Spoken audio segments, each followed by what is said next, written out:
In the film era, optical effects were achieved by rephotographing original negative, either with mattes or through filters and lenses, with an aerial head, which permitted the image to be enlarged or reduced, tilted or reversed, or other elements to be superimposed, and various other tricks.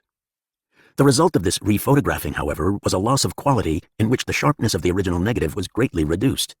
To counter this, George had decided to shoot all the effects in a larger film format called VistaVision.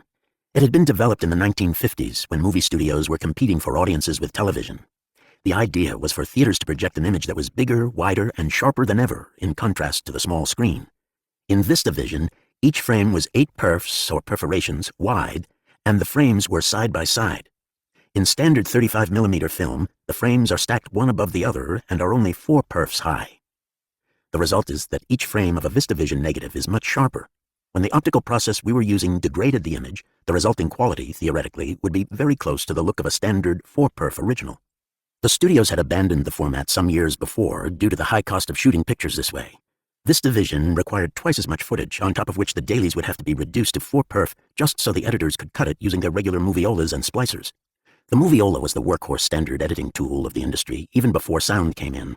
Originally intended as a home movie projector, it was named after the Victrola, the early record player. Too expensive for home use, it caught on with film editors.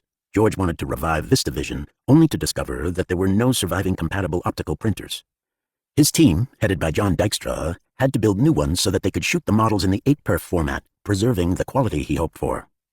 I was awed by the high-techness and cutting-edgeness of it all. I had been cutting 16mm just a couple of years earlier. This was a whole new ballgame for me.